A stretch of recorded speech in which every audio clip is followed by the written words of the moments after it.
It is time for football. It's Week 5 of the NFL again. season. Dun, dun, dun, dun, dun. All right, Week 5 NFL football podcast right here, where I'm joined with James Douglas Marsh. Or you can call me JD, just don't call me late for dinner. All right, and I am Dylan Marsh, and we consider ourselves to be a pretty big deal. So, just for our college football podcast listeners, I forgot to mention on our latest podcast, our records on our pick'ems is I am JD, I am 13-9, and Dylan is beating me right now. He is 16-6. Of course I am. Is there any shock about that? Is there any shock right now? And in our NFL pick'ems, I am 17-14, joined with Dylan also being 17-14. See? You just can't get past me, man. Can't get past me. So a long season. It's going to happen this year. This week. This week, I'm going to surpass you in both of them. All right. Well, let's check that out. Let's go ahead and let's make our predictions. Yep. I'm going to start making podcasts about big news in the NFL, giving my opinions about it and stuff like that. So keep an eye out for that coming up right after this podcast. I will record that stuff with Odell, whatever his name is, Beckham Jr. I don't know, call him Crybaby. That's all you got to do. All the situations with Cam Newton, concussions, and all that stuff, and not treating him like a real quarterback, stuff like that. So let's go ahead and get on to our predictions for Week 4 of the NFL. It's Week 5 Week of the 5 NFL season. That's right. And it kicks off on Thursday night as the Arizona Cardinals, who are 1-3, having a disappointing season so far, travel to Santa Clara, California, to take on the 1-3 San Francisco 49ers.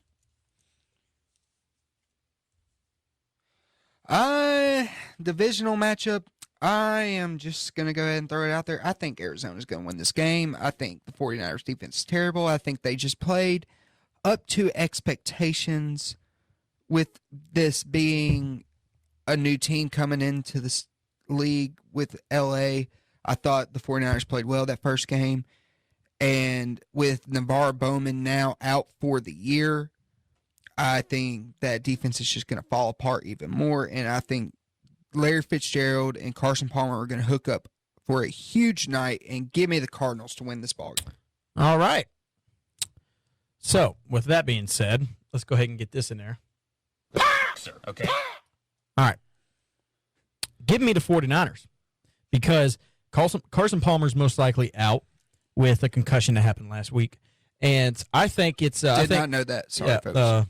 Carson Palmer is most likely going to be out with concussion symptoms from last week. So I'm going to go ahead and I'm taking the 49ers just because of the 49ers defense is awful, but the Cardinals defense hasn't shown a lot either. I know they should be one of the best in the league, but they're not showing hardly anything this year to make me think that they'll beat the 49ers without Carson Palmer. Palmer was in to be a whole different story, but Carlos Hyde, running back for the 49ers, is starting to hit his stride, and I think he'll have a huge game Thursday night, so I'm picking the 49ers. All right. And now on to our next game.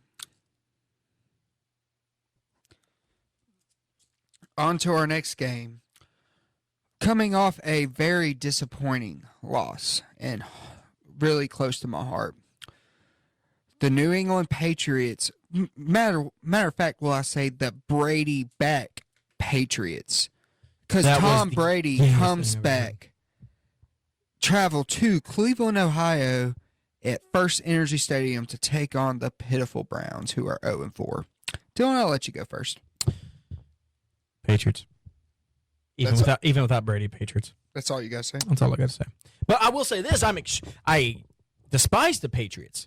But whenever I like the Patriots, it's because Tom Brady is back, folks, and he is my fantasy quarterback now for the remainder of the season, which means I'm going to be rolling in some dough because Brady is back. And don't get your hopes up. That's why. They're going to beat the Browns. Don't get your hopes up. Even if Brisket was playing or Garoppolo or you whatever, get their you know. names right, And please. you got Frady playing. He's back, one of the best of all time. So I'm going to take the Patriots just because the Browns are just god awful with their first two quarterbacks out with injury, and they have Cody Kessler playing, and they cannot finish playing against the Dolphins. And so yeah, there's no way. I say Browns score 6 points, 2 field goals. So give me the Pats. All right, and on to our next game. We have the New York Jets traveling to Pittsburgh to take on the Steelers. Dylan, you go first in this one. Oh, well, after the Steelers, the Steelers were embarrassed by the Philadelphia Eagles, who have shown to be a real threat, I think so. And they come back and they just humiliate Kansas City with a 43-14 victory, with Antonio Brown and Big Ben just having career games. I think the momentum's rolling with them, with the Steelers and the Jets and Fitzpatrick. Fitzpatrick has thrown 10 interceptions this year. 10 interceptions. The dude went to Harvard. You think he'd make smart decisions. But the forte is not exactly what they wanted from him. Dylan, Antonio Brown wasn't even the lead receiver in that game last week for the Pittsburgh Steelers. Yeah, well, the reason I said that is because he had a touchdown and the best celebration I've ever seen, and still got flagged for touchdowns. But all I care about was that celebration, because I almost peed myself laughing when I saw it. All right. It was awesome. So I'm taking the Steelers just because they're still my number 2. Okay, now I'm going to say number 3 now this week. If I had power rankings, they would be number 3 behind the Patriots and the Vikings. So I'm taking the Steelers just because of how their offense is just on a roll. They have Le'Veon Bell back. Bell had a great game in his season debut, and the defense will be able to hold the Jets' offense. I say that they get at least 2 interceptions. So I'm not a fantasy expert, but if you have the Steeler defense, I'd play them. I'm right there with you. I think the Steelers are going to win this ball game on the sole fact that they now have a dominant run game to set up the deep pass to Antonio Brown, and it's just they got too many options on the offense for the Jets defense to slow it down. And yes, Fitztragic is going to throw. I say he has 2 picks in this game, and give me the Steelers with a 17-point victory. And on to our next game, which is going to be quite a contest, as we have the Cincinnati Bengals traveling, who are 2-2 by the way, traveling to Jerry's World to take on the 3-1 Dallas Cowboys. I'll let you go first on this one, Dylan. All I can say is Dak Prescott, man. Right now, of what I've seen of how he controls a football game, that if Tony Romo comes back healthy, and they're on a roll as they are now, because he's starting to get a flow of the NFL game where he's starting to score touchdowns and not just run. He's starting to throw touchdowns, managing the game like a veteran. And the Bengals with Andy Dalton, this is I agree with what you said. This is going to be a great football game, but this is Cowboys at home. And when I went down to Dallas, Dak Prescott is like number 3 in everyone's lives right now. It's like God, family, Dak Prescott, then the Cowboys. He is the big thing down there right now, and he looks so comfortable playing as a rookie, so young. He's got great poise, so confident, and you can't go against that. So I'm taking the Cowboys in a great football game against the Bengals. I think solely because of home field advantage. I think if it was in Cincinnati, I'd have a little bit tougher time choosing. But I'm picking the boys in this game. Go Dak! Yeah, I think what a lot of people aren't talking about with the Cowboys is I believe their defense is extremely underrated. Because it was underrated last year, even though everybody said that it wasn't. No, their defense is not that good. No, it is good, Dylan. If you think about it, They're starting to turn their wheels a little Dylan, bit. last year they were losing games 13-12. Their offense couldn't move the ball, and their defense was on the field. I'm not talking about so last much. year, JD. And now it's finally turning around, and their defense is getting rest. And I'm right there with you. I have the Cowboys winning this ball game, but I have it being a very close game by a safety or 1 point.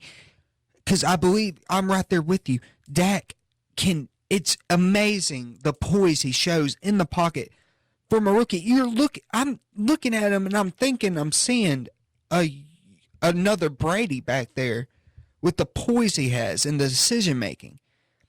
And the way Ezekiel Elliott is starting to finally run the football behind that great offensive line I think they're going to have a good game against this struggling Cincinnati defense. I think it's going to be a shootout, but I think Dallas's defense will make enough plays for them to get that victory. Okay, I'm just because you said that, I'm just going to get a point out to you. You were talking about Cowboys defense last year. Yeah. They gave up 19 points to the Giants, which is pretty decent because Giants always seem to have a great offense with Eli Manning behind center.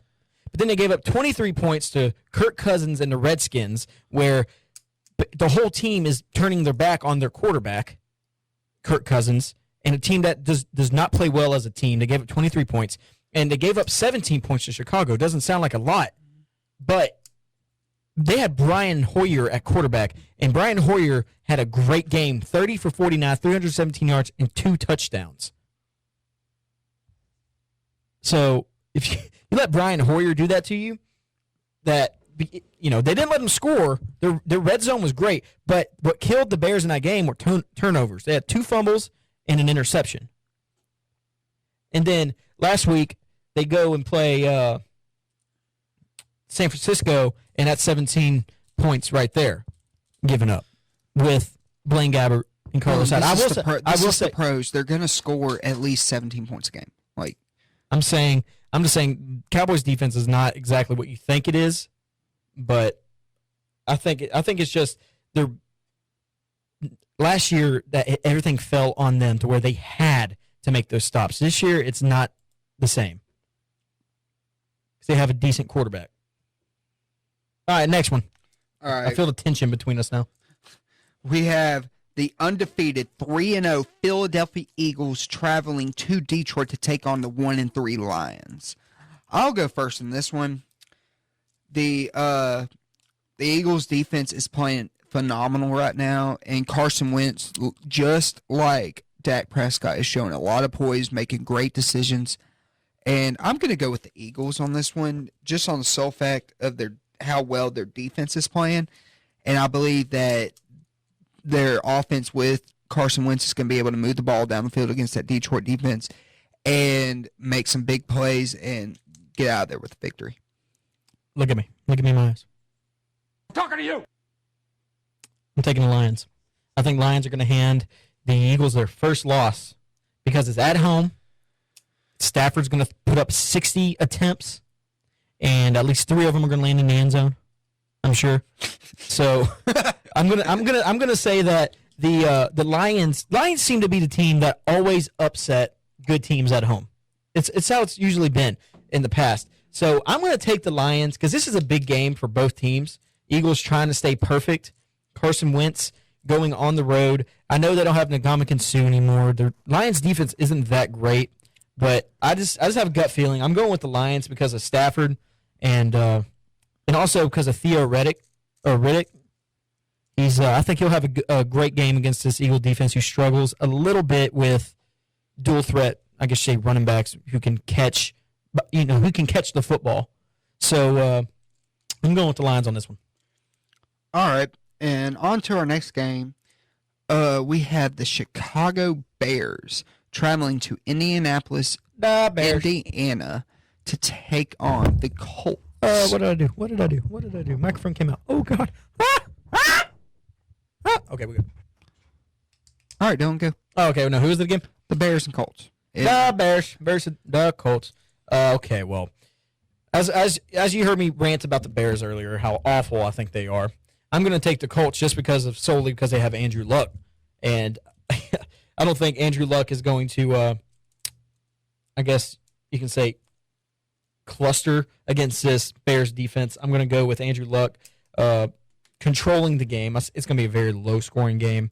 I say the Colts by 3. I'm actually disagreeing with you on this one. I'm going to go with the Bears, who just got their first victory last week. And the reason why I'm picking the Bears is because Andrew Luck in that Colts offense will be able to move the ball against that Bears defense, but I don't think they're going to be able to move it as much as the Bears are going to be able to move the ball against the Colts defense, because the Colts defense is not very good at all. And I think that the Bears offense has finally found their rhythm, and they're going to make plays with Alshon Jeffrey and Kevin White. And Zach Miller, out of all people, is coming out of nowhere and making plays. So I got the Bears winning this game by 3 points. You're fired. I don't know why I have you on this thing ever after picks like that. All right, whatever. All right. Next game, we got the Tennessee Titans traveling to Hard Rock Stadium to take on the Miami Dolphins. Go ahead, kiddo. Titans, their offense is terrible. Even though DeMarco Murray had 2 touchdowns last week, and with Ndamukong Suh stuffing up that middle, I think that will cause a lot of chaos and put the Tennessee Titans defense in a lot of bad spots. And I think Jarvis Landry will go for a huge day. And give me the Dolphins. You said that 3 weeks in a row. Give me the Dolphins to win by 10. That's, I guess, because he's one of my fantasy receivers. So yeah. Well, no, he's been doing good. I'm just saying it's like the 3rd week in a row he said he's going to have a huge game. It's in Miami in a new renovated stadium, so their stadium doesn't look like a garbage can out there anymore. It's not, people actually come to the games now because the sun's not beating down on them. They actually have cover. They have shade. People are actually coming to their games now. It's actually getting kind of loud of what I heard during a Browns game a couple weeks ago. So fan base is coming back to Miami, I feel like, or at least coming to the games. Tennessee, their defense is awful. The offense is not moving the football at all. The quarterback only has 4 touchdowns and 5 interceptions. Murray's having a decent year. Derrick Henry is nowhere to be found. So I'm gonna go with you. I'm gonna go with the Dolphins just because of their defensive line. I think they're gonna get to Marcus Mariota a lot because the Titans' offensive line is just garbage. So give me the Flippers of the Sea. all right, and on to our next game. We have the Washington Redskins, who are 2-2, traveling to M&T Bank Stadium in Baltimore to take on the Ravens, who are 3-1. Well, James, I'm a really big fan of Edgar Allan Poe. I really am. I actually love his poetry. I loved The Raven, and I loved his other stuff. But Washington, I'm impressed with their defense these past couple of weeks. The offense, not so much. Kirk Cousins, he's having a good year. It's just no one likes him in the locker room. Reports are coming out that no one likes him. They do not like him. They want Colt McCoy starting because Colt McCoy is a better leader, and they say they don't have that on the offensive end of the football. But I did say at the beginning of the season that I predicted Baltimore to be in the Super Bowl, and they're 3-1. Their defense is looking great. Steve Smith Sr. is not looking like his younger self, but he's not looking like a very old wide receiver. He's having a decent year, especially last week he started opening up and got his first touchdown of the year, I believe. So I'm gonna go with the Edgar Allan Poes of Baltimore. I want to go with the Ravens solely because of their defense. I think they'll cause a lot of turnovers. So give me the All right. That was a fake laugh. I'm going with the Ravens too. Jeez. Oh, they're always gonna be tied now. The Redskins are just their defense is good. Their offense is mediocre. But I don't believe they're going to be able to move the ball against the Ravens, and I believe Joe Flacco is going to hook up with Steve Smith. Wait, you mean in football, right? Just in football terms? Yeah. Okay, I didn't know. Okay, I wasn't sure. I don't follow them that closely. I don't know how they are. But yeah, I have the Ravens win this game by like the spread is 4 points. I think they'll get the job done at home and improve to 4-1. I have an alert. This is nothing about NFL football or football in general. Orioles and Blue Jays fighting for that wild card spot to play the Rangers in the ALDS are tied 2-2 in the middle of the 11th. Wow. So that's something that's going to be great. I think the playoff this year is going to be very exciting, especially if the Blue Jays play the Rangers. All right, enough about baseball. We'll talk about that later. Next game. All right, and on to our next game. We got the team that is closest to Dylan's heart, the Houston Texans, traveling to the Minnesota Vikings. Technically. Actually, yeah, no, you're right. Actually, no, technically the team closest to my heart is the Dallas Cowboys because they are 3 hours away and not 4 like the Texans. So, Dylan, you know what I mean. No, I take everything literal. All right, who do you got in this game? Oh, my gosh. Houston Texans are 3-1.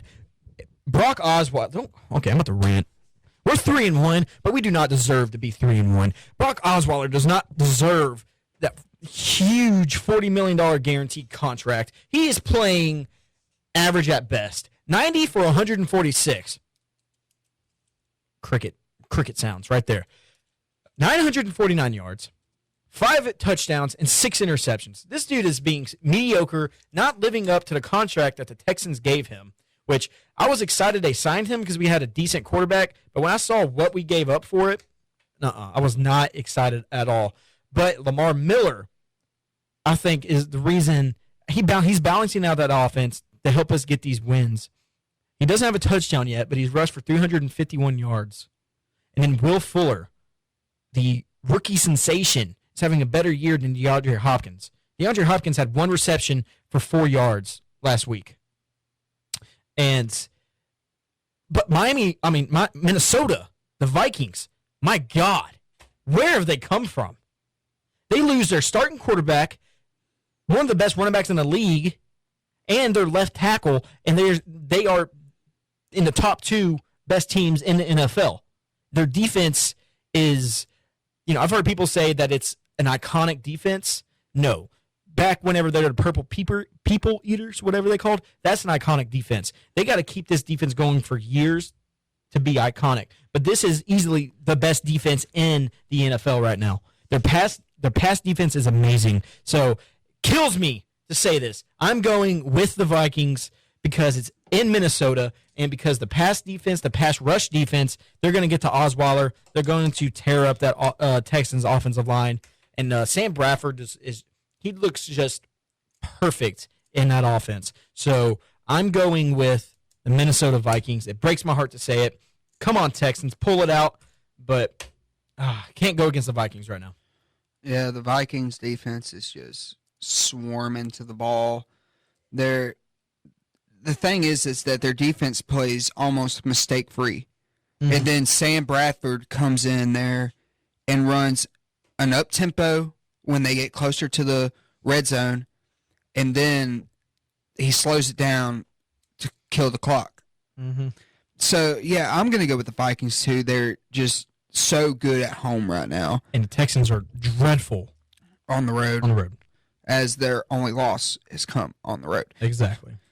And they barely win at home. They get shut out on the road. But, yeah, I'm going to go to the Vikings in this one. I have them winning by at least 14. I'm going to start a hashtag Texans for Saban. All right.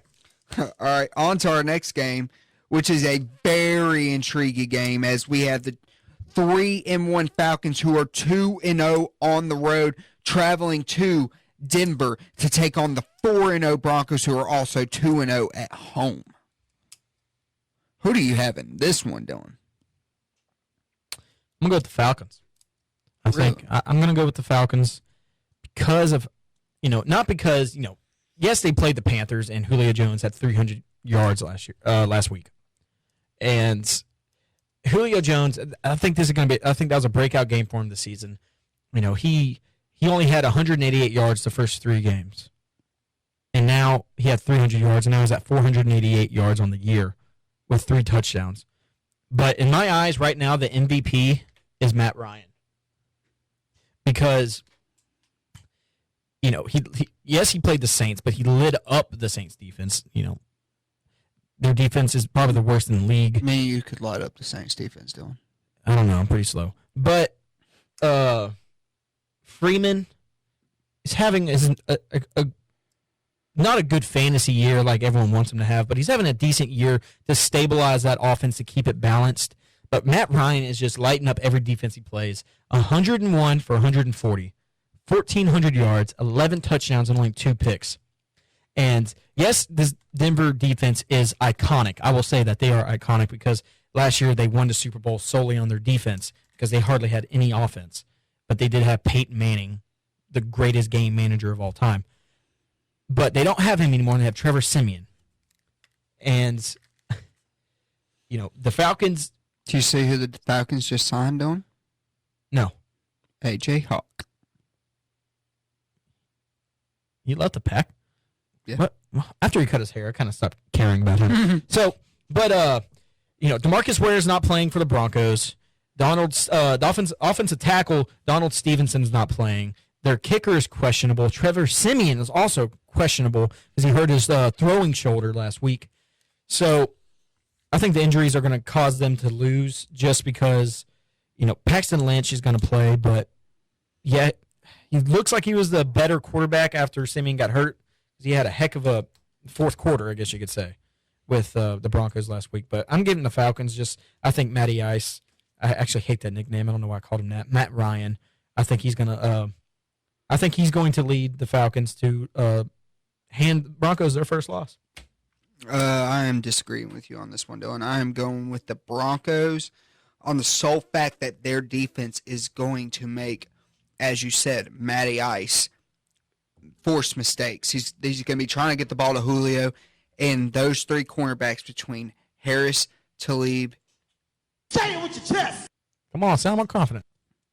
And Roby, I just believe that they're going to be able to shut that receiving core down, and I believe Von Miller and Brandon Marshall in that front 7 will be able to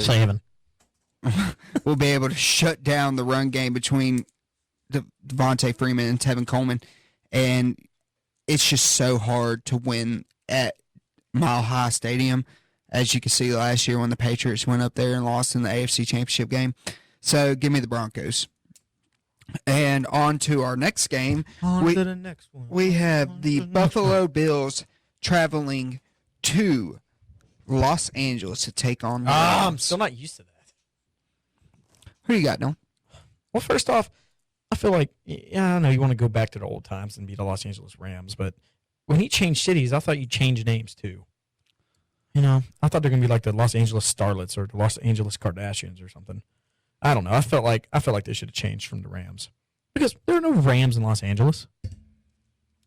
Well, there's none in St. Louis either, but I don't know.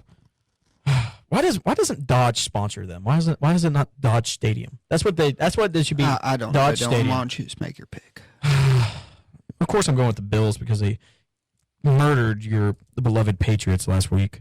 So I'm going with the Bills. Rex Ryan definitely got some confidence in that game. They're not going to have a great season, but I think the Rams are overrated. I think with Case Keenum as their quarterback is just not very convincing to me. They might be at home, but I'm going with the Bills. We're disagreeing on a lot this week. Well, Dylan. thank goodness. Maybe we won't be tied for once.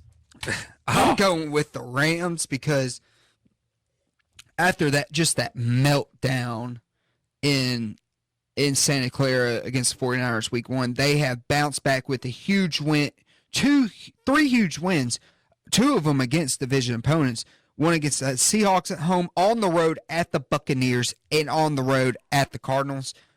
Their defense is playing very well right now, and their offense, even with Case Keenum at quarterback, is starting to move the football. And I believe that they will be able to dominate the line of scrimmage against the Bills and come away with a victory at home in front of that rowdy Los Angeles crowd that is starting to get their support. So give me the Rams. All right. And on to our next game, we have the San Diego Chargers traveling to Oakland to take on the Raiders. Oh, man. So the soon-to-be Las Vegas Raiders I'm going to take them. I'm taking the Las Vegas Raiders because of Derek Carr. Derek Carr is having one of the most low-key best seasons in the league, and no one's noticing him. Derek Carr, 104 for 153, 1,066 yards, 9 touchdowns, and only 1 pick. And he's done that against the Saints, the Falcons, Tennessee, then also the Ravens, who they beat by 1 last week, which is I think is actually pretty impressive. So it's hard for me to go against the Raiders just because I love Derek Carr so much, and Michael Crabtree and Amari Cooper are just killing it right now. They have a great receiving set. Their defense is starting to form. So a couple of years, the Raiders are definitely be a force to be reckoned with in NFL. So give me the Las Vegas Raiders. Yeah, I'm going with the Raiders, too. The Chargers' defense is just terrible. So bad. It's so bad. Have you ever choked on coffee before? No, I haven't, but it's just so bad. And I think that defense of the Raiders is finally going to show up again. I predict that almost every week, but for the love of God, it's going to show up this week because even though the Chargers can move the ball, I think Khalil Mack's going to get a lot of pressure on Phillip Rivers. But give me Oakland to win this game. If you look at the injury report for the Chargers, 3 defensive starters are questionable. Does that include Joey Bosa? Joey Bosa, questionable. Denzel Perryman, the linebacker, questionable. Brandon Flowers, their best secondary player, questionable. Also, Antonio Gates, questionable. And their starting offensive tackle, Dunlap, questionable. So, there's no doubt in the Raiders for this game. I feel extremely confident for that. All right. Pick. On to the next game, which is the Sunday night football game between the New York Giants traveling to Lambeau to take on the Green Bay Packers. All right. Okay. I'm gonna play a game real quick. Who is this? Who is this sports celebrity? Aaron Rodgers and the bad man he is himself. Stephen A. Smith. He has Stephen A. Smith. Okay, JD, I knew you knew who it was. All right. But I agree with him every time he says that. Aaron Rodgers is the best quarterback in the league because of his playmaking skills and because of his decision making. This year, he's not doing. Everyone thinks he's not doing as well as he usually is, which is not true because he has 7 touchdowns, 1 interception. Look at that ratio. He's just not throwing the ball as much, and because he only has 617 yards passing, but he only has 94 attempts also. And after their loss to the Vikings, when everyone thought the Vikings were just nothing, that's when the Vikings showed up and everyone's like, oh, the Purple People Eaters are back, or whatever. But I'm going with the Packers just because of all the negative attention the Giants are getting with Odell Beckham Jr. and him whining about everything, and Eli Manning basically calling him out in public to the media, which I think is not going to bode well because Beckham is their best receiver, I guess you could say, with Victor Cruz slowly coming back from injury and Sterling Shepard easing his way into the league, who I think is going to be a huge star in the NFL later on in his career, Sterling Shepard. But no, I'm going with the Packers. It's in Lambeau. I think Rodgers is going to light up the $150 million Giant defense just because it's in Lambeau and it's a great atmosphere there. It's going to be a great game. It's going to be probably my favorite one to watch this week, but I'm going with the Cheeseheads. Yeah, I'm going with the Packers too. It's something about Aaron Rodgers, man. He plays just phenomenal at home on Sunday Night Football, it seems like. And when the whole nation is watching, that's when Aaron Rodgers plays his best. Not against the Vikings. At home, Dylan. Well, I'm just saying. Okay, it's at home, and he's going to light up this defense, and I got Green Bay win this one big. Because, like you said, the on the field and off the field issues between Eli Manning and Odell, that's going to cause havoc, and that Packers defense is going to get after Eli. I got the Packers winning big. There are reports that kicking net's going to be on the same sideline as Odell Beckham Jr. again. So we'll see how that totes out. And on to our last game, the Monday Night Football game. It's a divisional matchup as the Tampa Bay Buccaneers travel to Charlotte, North Carolina to take on the Carolina Panthers. Dylan, who do you have in this game? It all comes down to if Cam Newton plays. He's questionable, but they believe he has a concussion, which I think he's not going to play. So I'm actually going to take Jameis Winston and the Tampa Bay Buccaneers because where is Carolina's defense gone? It seems like since they lost Josh Norman, who I don't even think is that great of a cornerback. He's good, but he's not as good as everyone says he is. It's because he's got a big mouth. But they give up 300 receiving yards to one receiver to the Falcons, Julio Jones, and 500 passing yards with Matt Ryan, with Cam Newton playing. And their quarterback, Cam Newton's their leading rusher with 147 yards on the year. He's not going to be playing, and he's most likely not going to be playing. So I'm going to take the Buccaneers just solely on the injuries. And I think Jameis Winston he'll have a pretty good game. Mike Evans, who I think is one of the most underrated receivers because he doesn't have a great quarterback. But yeah, I'm taking the Buccaneers in this game. I'm taking the Buccaneers too on the sole fact that Cam Newton's not playing in the game. And it's bad. The reason why you're saying where is Carolina's defense gone? Well, they're on the field most of the game because for God knows why, their offense can't move the ball like they were last year. So it's forcing their defense to play more, and that is causing havoc for them. And that is why you're seeing all these offenses playing very well against their defense, who is supposed to be one of the best defenses in the league. But yeah, I got Jameis Winston going for a big day to Mike Evans, and give me Tampa Bay winning this game by 10. All right. So that is our podcast for today. And if y'all want another report on what just happened in the wild card game, Edwin Encarnacion hit a game-winning walk-off home run in the 11th. The Blue Jays are facing the Rangers again. There will probably be another fist fight between Batista and Rufino Odor. So we will him Odor, please. I think that's going to be a great matchup. We will have podcasts now since MLB playoffs are now starting. It is October. So thank you all for joining us. This has been 1130 The Tiger NFL podcast. I'm going to have a podcast out about the news with just all the off-field issues going on in the NFL right now. So thank you all for joining us, and y'all have a great day.